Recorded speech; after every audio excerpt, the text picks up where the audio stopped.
Welcome back to Jersey Matters. We continue our conversation now with Michael Geraghty, Director of the New Jersey Cybersecurity and Communications Integration Cell. Let's talk about facial recognition. It's become controversial around the country. Some police departments have decided not to use it, but it's being used on us now, right?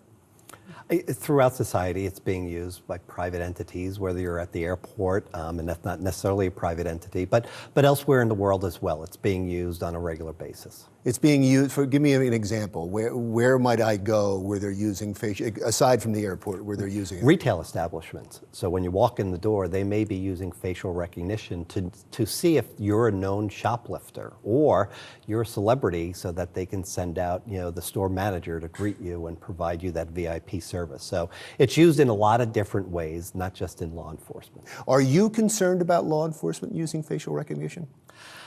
I don't take a view on the policy. I look at facial recognition as a technology that can be used for good, or it can be abused and used for bad things. And so when we talk about any technology, artificial intelligence, facial recognition, big data, all of these things, we need parameters so that we're using them for good and not for evil. It's the same thing with the hammer. You can use it to hammer nails, or you can hit somebody over the head with it. It's just a tool.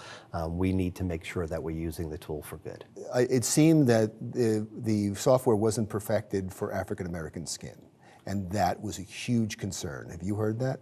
I've heard those, the stories, and basically facial recognition or any artificial intelligence is an algorithm. It's a mathematical algorithm. And that algorithm is a learning algorithm. So the more data you provide it, the better that algorithm will be at predicting the outcomes. And whether it be weather, whether it be, what movies you're going to like, or something that you're going to buy on an Amazon, or whether it's facial recognition, if you only have a small set of data points, well, it's not going to be able to make accurate predictions. So whether African Americans were part of this corpus, this data set that was used for testing and training the AI, that's the big issue that I see here, is making sure that you have that necessary corpus. That we talk about bias in artificial intelligence, and that really just means it hasn't been trained and hasn't had the data that's necessary to make accurate predictions. We talk about artificial intelligence a lot, and the threat of artificial intelligence, and yet when most people think of artificial intelligence, they think of the movies where the children are created or someone's created in artificial intelligence. It's much more pervasive than that. It's like I was saying before, based on your preferences on what you buy online or watch online. You're going to have those services make suggestions of, because you watch this and others also watch this, you may want to think about watching this next title. Or because you bought this and others bought this, you may be interested in buying this as well. But they can copy somebody's writing style as well. I was reading in one of the articles, they can make it seem like it is absolutely a letter from either someone you know or from a company that you deal with a lot. Yeah. Natural language AI is something that is obviously in deep research, lots of iterations through it, whether it be translating foreign languages or making it look like somebody else is doing the writing. So if you think of the Google Translate, it's fantastic that you can translate from one language into another. And a lot of that has to do with AI based on text, millions and millions of texts, books and the like, that they've used to train their artificial intelligence. I just want to wrap this up with an appreciation of what you do. How many threats does your office deal with in a given year?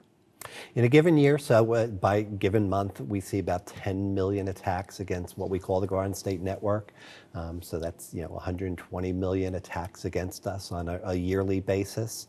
They're incessant. Obviously, they range from a low-level hacker that's just curious to potentially nation states that are trying to get into systems for a specific purpose. And I'd be a nervous mess if I had to deal with that, and you seem so calm.